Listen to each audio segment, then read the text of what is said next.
Hi guys, still in the heat wave at the moment. 35.6 Celsius at the moment in here. This is cooler in here. It's in the kitchen.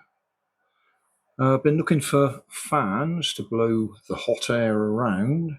Found this old USB fan. Wires have come off, so I'm going to solder them back on. First thing I'm going to do is check that red is really positive and black is really negative.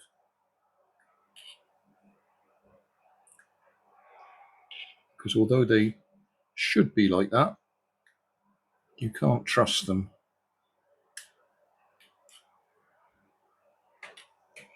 So if we plug that into my USB extension lead and go and find a meter, and for some reason this meter just happens to have two red leads on it. Oh dear. Okay, so the yellow one is the negative and the white one is the positive. So put that one on there, that one on there. That is the right way round. You can't actually see what I'm doing, can you? I'm off the bottom of the screen, but yeah. That one onto the positive and we're getting positive out of it. Right, so we will solder them on here. And then we want to know which way around it's going to spin.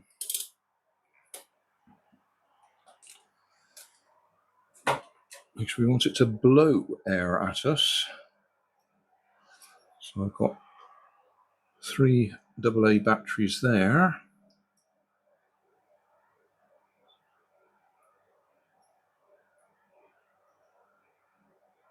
We want it to spin that way.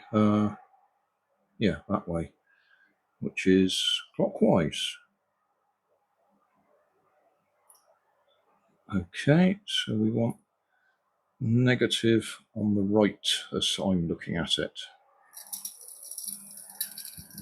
Yeah, that is blowing towards me.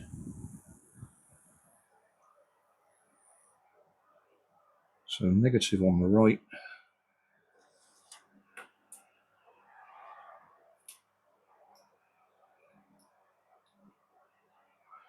Yeah, like that. Okay, I can disconnect that.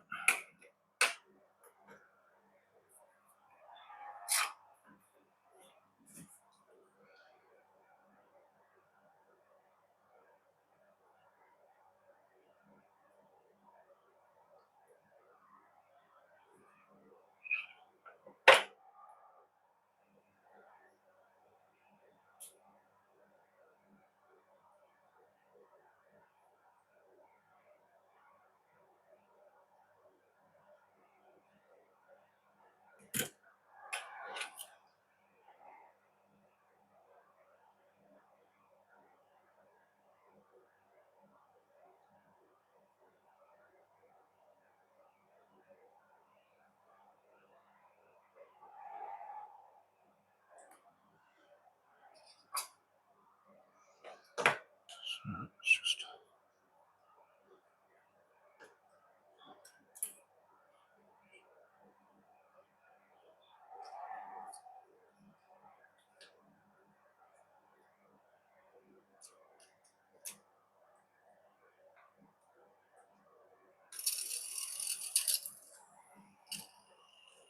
Yeah, working.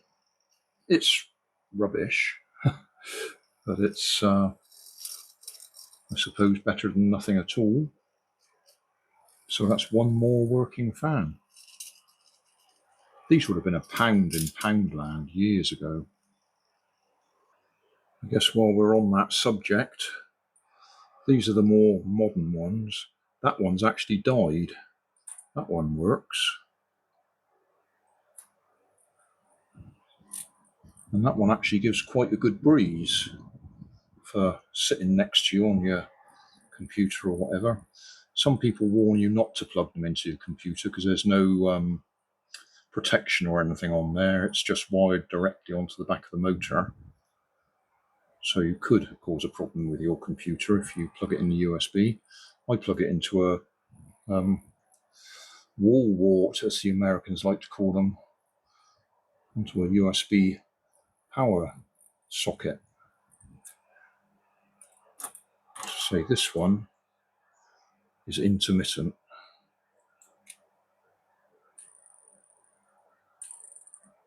It's not going to work at all now. Yeah.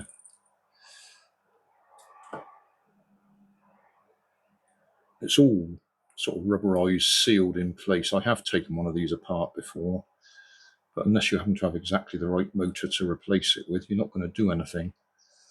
And they're only £1 or so anyway. So you're better off just buying a new one and possibly making use of the USB plug for something else.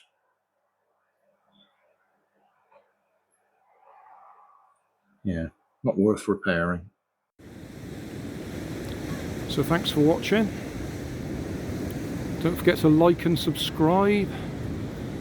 Leave us a comment so I know how I'm doing.